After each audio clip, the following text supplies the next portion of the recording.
బంధనం ద్వారా 67,27,000 మంది విద్యార్థులకు ఒకేసారి 10,191 కోట్ల రూపాయలు జమ చేయడం అనేది ఒక చాలా అద్భుతమైన కార్యక్రమం. ఇందులో మీ అందరికీ బాగా తెలుసు, 15,000 రూపాయల్లో 13,000 రూపాయలు తల్లుల ఖాతాలోకి, 2,000 రూపాయలు పాఠశాల మరియు అక్కడ బిడ్డలకి మనం చేయాల్సిన అభివృద్ధి కార్యక్రమాల కోసం ప్రత్యేకంగా ఉపయోగించుకోవడానికి కోసం ఈ కార్యక్రమం రూపొందించాం. అంటే గతంతో పోలిస్తే 24,65,000 మందికి అదనంగా ఈసారి తల్లికి వందనం ద్వారా మనం విద్యార్థులకు తల్లులకు ఉపయోగపడే విధంగా ఈ కార్యక్రమం చేస్తున్నాం. ఇది సుమారు 3,265 కోట్ల రూపాయలు అదనంగా భారమైనా కూడా ఇచ్చిన మాట నిలబెట్టుకున్నాం.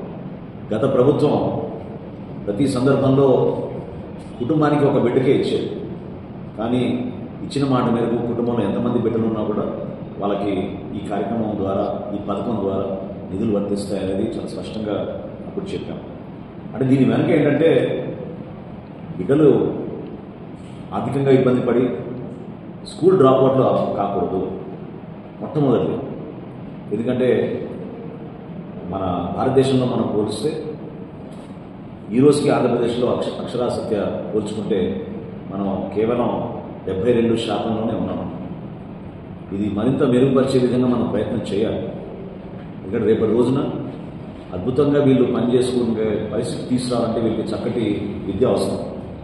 విద్యా హక్కు చట్టం తీసుకొచ్చాం, కానీ ఎటువంటి కారణాల వల్ల వీళ్ళు పాఠశాలకు రాలేకపోతున్నారని దానిపైన అధ్యయనం చేసుకున్నప్పుడు ప్రధానమైన కారణం ఆర్థిక ఇబ్బందులు.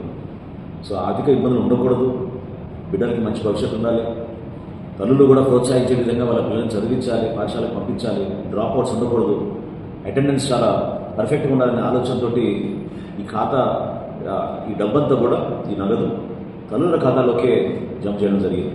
ఎందుకంటే కుటుంబంలో చాలా బాధ్యతగా బిడ్డల్ని చదివించాలనే తపనతోటి మన తల్లులు ఆర్నిషం కృషి చేస్తూ ఉంటారు. వాళ్ళకి ప్రత్యేకంగా ఇటువంటి వెసులుబాటు అవసరం ఉందని చాలా పారదర్శకంగా ఎక్కడ కూడా పొరపాటు లేకుండా డైరెక్ట్గా వాళ్ళ అకౌంట్లోకి హడావిడి లేకుండా మీరు గతంలో ఒక రోజున మన స్వర్ణాంధ్ర 2047 మనం చేర్చుకోవాలంటే 2047 కన్నా మనం ఒక అద్భుతమైన అభివృద్ధి చెందాలంటే డెఫినెట్గా మనం చదువుపైనే మనం ఆధారపడి ఉండాలి. మన నాలెడ్జ్ మనం బిల్డప్ చేసుకుంటే, మన స్కిల్ మనం బిల్డప్ చేసుకుంటే అప్పుడే మనం ఆ విధంగా ఈ భవిష్యత్తు దృష్టిలో పెట్టుకుని మన రాష్ట్రంలో మనం అద్భుతంగా మన బిడ్డను తీసుకుంటున్నాం. తెనాలి నియోజకవర్గం వచ్చే వరకు మన నియోజకవర్గంలో 22,000 మంది 383 విద్యార్థులకు 22,383 విద్యార్థులకు 32,07,45,000 రూపాయలు మన నగదు తల్లి బంధం ద్వారా అందించుకుంటున్నాం.